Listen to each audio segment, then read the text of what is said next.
পটিয়ার জিরি ইউনিয়নত বিএনপির নতুন সদস্য সংগ্রহ ও পুরাতন সদস্য নবায়ন কার্যক্রমের উদ্বোধন গড়নই শুক্রবার বিএলএ জিরি ফকিরা মসজিদ সংলগ্ন এলাহাত এই কর্মসূচির আয়োজন করে ইউনিয়ন বিএনপি। অনুষ্ঠানত সভাপতিত্ব করেন ইউনিয়ন বিএনপির সভাপতি হাজী ইব্রাহিম সওদাগর এবং সঞ্চালনা করেন সাবেক যুগ্ম সম্পাদক আব্দুল আলী। উদ্বোধক আছিল দক্ষিণ জেলা বিএনপির সাবেক সিনিয়র যুগ্ম আহ্বায়ক এনামুল হক এনাম।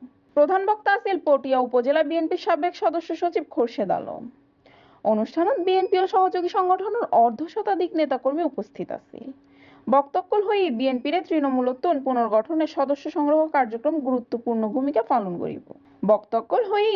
বক্তব্য হই বিএনপির তৃণমূলোত্তোলন পুনর্গঠনের সদস্য সংগ্রহ কার্যক্রম গুরুত্বপূর্ণ ভূমিকা রাখিব।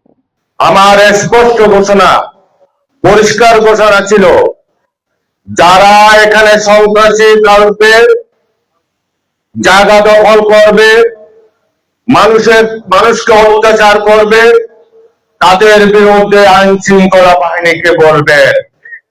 যদি আইন শৃঙ্খলা বাহিনী না শুনে আমাকে বলবেন, আমি সেই সন্ত্রাসী যত বড়ই হোক না কেন তাকে আইনের আওতায় নিয়ে আসবে। তাই আজকের এই সভা থেকে ঘোষণা করতে চাই, বিএনপি একটা শান্তিপ্রিয় দল। বিএনপি শহীদ প্রেসিডেন্ট জিয়া রহমানের হাতে গড়া দল। এই দলে কোন সন্ত্রাসের জায়গা হবে না, এই দলে কোন চাঁদাবাজের জায়গা হবে না, এই দলে কোন জায়গা দখলের জায়গা হবে না। তাই আপনাদেরকে আমরা বলি, আপনাদের মাধ্যমে আজকে এই সভা থেকে ঘোষণা করতে চাই, বিএনপির নাম বিক্রি করে, আমার নাম বিক্রি করে কেউ যদি কোন মাস্তানি সন্ত্রাসী জায়গা দখল লুটপাট করে, সাথে সাথে আপনারা পাপ প্রয়োগ করবেন এবং ধরে আইন শৃঙ্খলা বাহিনীকে খবর দিবেন। আইন শৃঙ্খলা বাহিনী যদি কথা না শোনে, আমরা আছে, আমাদের নেতৃবৃন্দ আছে, আমাদেরকে খবর দিবে। একটা পেশিসকে আমরা বিতাড়িত করেছি, এই পেশিসকে বিতাড়িত করেছেন আপনাদের রক্তের বিনিময়ে, আপনাদের শহীদের ছেলেদের শহীদের বিনিময়ে আজকে আমরা নতুন বাংলাদেশ পেয়েছি। আমাদের প্রিয় নেতা বলেছে, বাংলাদেশে এখনো ষড়যন্ত্র আছে। তাই আমরাও বলি, প্রত্যেকটা সবাই বলি, ষড়যন্ত্র কিন্তু শেষ হয় নাই। সেই ষড়যন্ত্র কিসের? সেই ষড়যন্ত্র হলো আমাদের প্রিয় নেতা তারেক রহমানের বিরুদ্ধে। সেই ষড়যন্ত্র কিসের? সেই ষড়যন্ত্র হলো আমাদের দল বাংলাদেশ জাতীয়তাবাদী দল বিএনপির বিরুদ্ধে। তখন 17টি বছর হাইব্রিড নেতারা কোথায় ছিল?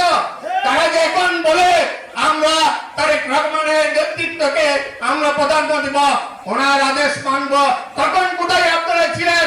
17টা বছর আপনারা এসি রুমে ছিলেন, কেউ ছিলেন কানাডাতে, কেউ ছিলেন আওয়ামী লীগের সাথে হাত করে।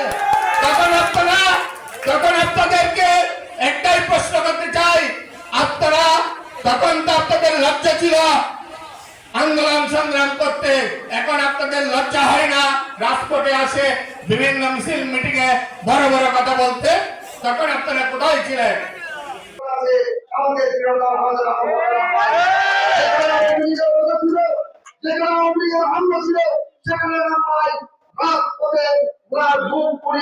পরিষদের সামনে গেছিলেন, পুলিশের সামনে মোকাবিলা রেখেছিলেন নিজের কর্মীদেরকে,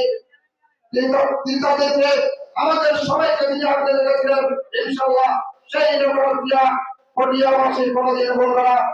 পিআর পদ্ধতির নির্বাচন করার জন্য সংগ্রামী বন্ধুগণ, আমরা স্পষ্ট ভাষায় বলতে চাই, এই পিআর পদ্ধতির নির্বাচন এই বাংলাদেশের মাটিতে হবে না। এই বাংলাদেশের মাটিতে কোনদিন পিআর পদ্ধতির নির্বাচন হবে না। পটিয়া প্রতিনিধির পাঠানো তথ্যে সিএনটিভি নিউজ, চট্টগ্রাম।